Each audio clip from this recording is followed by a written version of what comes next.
Salut la famille, j'espère que vous allez bien. On va parler du sujet du Maroc.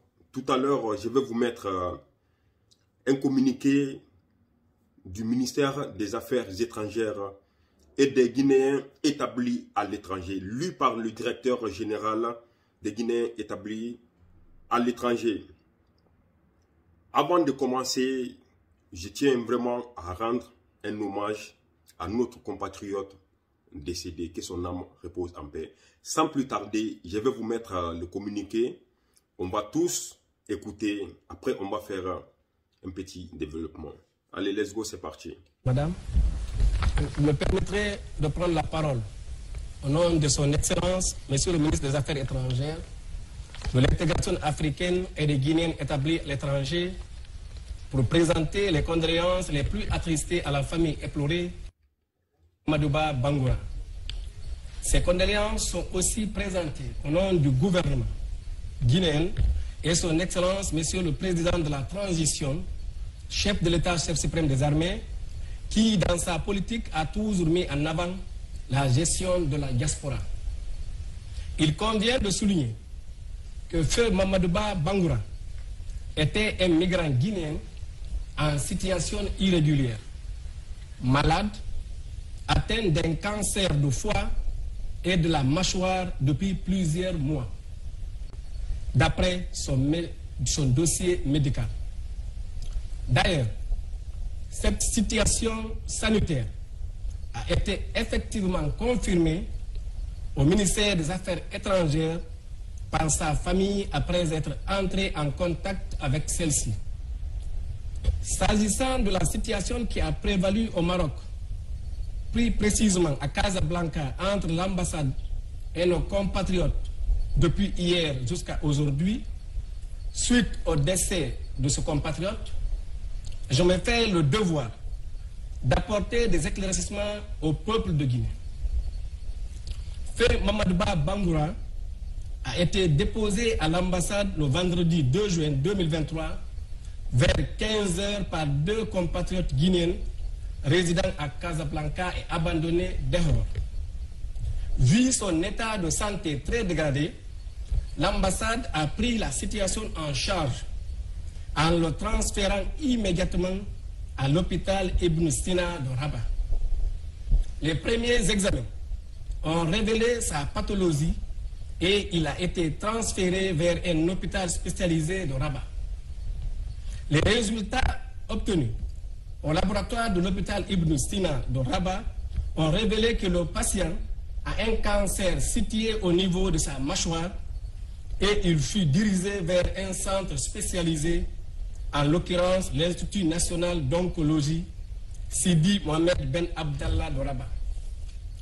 Après plusieurs négociations et échanges avec l'ambassade cette nuit, vu l'évolution très avancée de sa maladie, le directeur de l'Institut national d'oncologie Sidi Mohamed Ben Abdallah de Rabat a jugé nécessaire de continuer son traitement à Casablanca.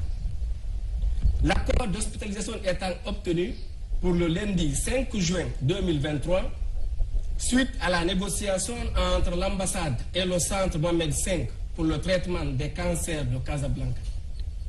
Sur ce, le malade fut conduit le samedi 3 juin 2023 à 13 h à Casablanca après un échange avec le président du Conseil des Guinéens du Maroc pour être hébergé par un de nos compatriotes pendant 2 nuits. Malheureusement, tôt le matin, l'ambassade a été informée de son décès et de surcroît dans un immeuble inhabité et en construction, mis dehors par notre compatriote à qui il était confié par l'ambassade et le Conseil des Guinéens du Maroc. Une situation déjà prise en charge par les autorités compétentes pour élucider toute la vérité. Ainsi, sur instruction de son Excellence, Monsieur le ministre des Affaires étrangères, de l'intégration africaine et des Guinéens établis à l'étranger, toutes les dispositions nécessaires ont été prises au niveau de la mission diplomatique et consulaire pour la procédure d'enterrement du défunt avec l'accord de sa famille. Le ministère a été surpris en ce moment de voir les réactions spontanées de certains de nos compatriotes vivant au Maroc, prétendant que rien n'a été fait en faveur du malade. C'est ainsi que, tôt ce matin, des milliers de nos compatriotes ont pris d'assaut notre ambassade dans l'intention de chercher tout le monde. Cette situation intervient ce jour même où une délégation marocaine de haut niveau est attendue à Conakry sur invitation de son Excellence Dr Maurice Sanda Kouyaté, ministre des Affaires étrangères, de l'intégration africaine et de Guinée établie à l'étranger, pour aplanir les questions liées à l'AVEM instaurée par le Royaume du Maroc. Il y a lieu de signaler qu'une telle attitude de nature à influencer négativement la procédure en cours, qui pourtant revêt une importance capitale pour le gouvernement et plus particulièrement pour son Excellence le colonel Mamadi Doumbouya, chef de l'État, chef suprême des armées.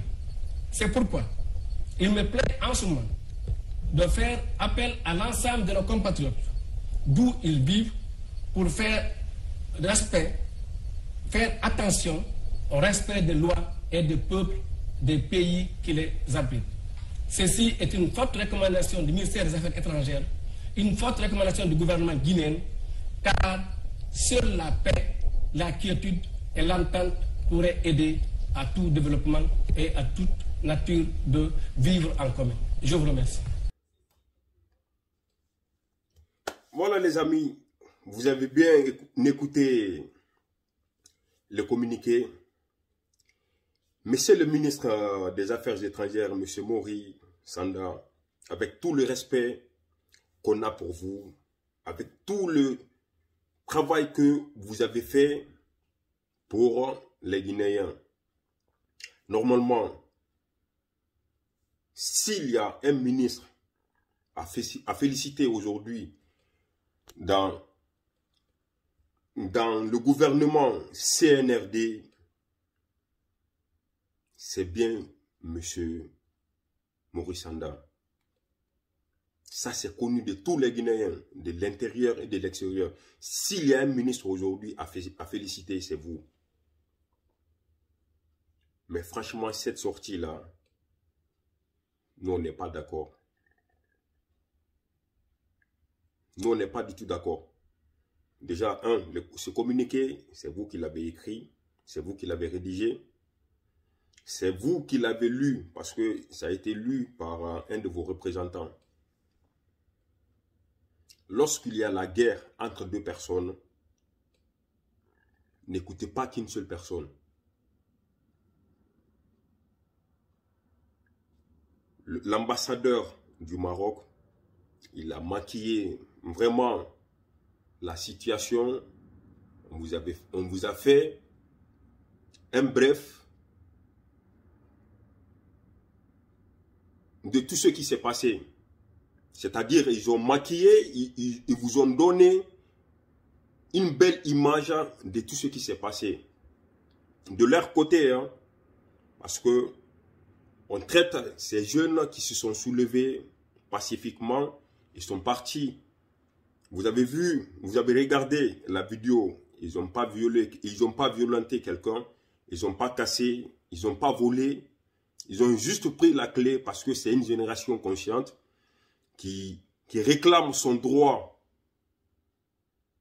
Donc, je vais vous donner un conseil, monsieur le ministre. Un chef qui est à côté, qui est à l'écoute de son peuple, c'est un chef qui est bien instruit, c'est un chef qui est bien protégé. Parce que tout ce qui se passe autour de la population, vous serez au courant. Donc ce que moi, perso, je vous demande, ne passez pas par l'ambassadeur du Maroc. Allez-y écouter ces messieurs, ces jeunes. Allez-y écouter ces jeunes. Vous en saurez beaucoup sur la situation. Le communiqué que le directeur général il a lu, il dit que le monsieur a été amenés par 2 compatriotes à l'ambassade. Ils sont où ces 2 compatriotes? Mais c'est très très important. Ils sont où ces 2 compatriotes? Vous les appelez, ils vont faire un témoignage devant tout le monde, devant tous les Guinéens. Et de 2, le Maroc, c'est un pays développé. Par rapport à d'autres pays, oui, le Maroc est un pays développé. Le monsieur qui est décédé lorsqu'il était malade, vous l'avez amené à l'hôpital, l'ambassade l'a amené à l'hôpital. Il a fait un scanner. Après, ils l'ont amené dans un hôpital spécialisé. Il y a des documents pour ça. Sortez ces documents. Vous les donnez à la presse guinéenne. Vous avez la presse là-bas, vous avez les médias. Vous les donnez pour que les Guinéens sachent la vérité dans tout ce qui se passe dans ce truc-là. C'est très très important, monsieur le ministre. Lorsque vous remarquez les jeunes qui se sont soulevés contre vous et contre l'ambassade, 80% de ces jeunes sont pour vous. 80% de ces jeunes sont pro-CNRD. Un peuple qui se soulève, c'est un peuple, soit il a faim, soit le peuple est persécuté, soit le peuple réclame son droit. Donc, ce n'est pas le hasard que ces jeunes-là se soulèvent pour partir à l'ambassade, sortir leur colère. C'est que moi je vous demande, déléguer quelqu'un, ne passez pas par l'ambassadeur du Maroc, déléguer quelqu'un pour aller rencontrer ces jeunes, écouter leur version. Parce que c'est eux qui étaient avec le monsieur dans le quartier. C'est eux qui donnaient à manger au monsieur. Moi qui vous parle là, moi j'ai de la famille au Maroc, j'ai des amis là-bas qui ont témoigné. Il y a des gens, lorsqu'ils vont vous parler, vous allez savoir, vous saurez la vraie version de tout ce qui s'est passé. Déployez quelqu'un pour aller voir ces gens. Ils vont vous donner la vraie version des faits. Si vous passez par l'ambassadeur, vous n'allez rien savoir. L'affaire est déjà maquillée, c'est fini. Voilà. On sait que vous faites un bon boulot. Vous faites un très très bon boulot, monsieur le ministre des Affaires étrangères. S'il devrait avoir un ministre d'État aujourd'hui, c'est vous. Tous les Guinéens sont unanimes que vous êtes le ministre qui a beaucoup fait pour les Guinéens. De l'intérieur et de l'extérieur. Même nous qui sommes à l'extérieur du pays, on a des amis des autres pays qui sont fiers des Guinéens. Ils nous disent, non, vraiment, votre ministre des Affaires étrangères est à féliciter. Donc, pour ne pas salir votre boulot, déployez quelqu'un pour aller rencontrer ces jeunes. Surtout, ne les arrêtez pas. Comme tout à l'heure, je l'ai dit, un peuple qui est en colère, ce n'est pas le hasard. Déployez quelqu'un pour aller les écouter. Ils ont quelque chose à vous dire. Un chef qui est à l'écoute de son peuple, c'est un chef qui en sait beaucoup. Voilà. Restez auprès de votre population. Restez auprès des jeunes. Vous en saurez beaucoup. Voilà, c'est ce conseil-là que j'ai à vous donner.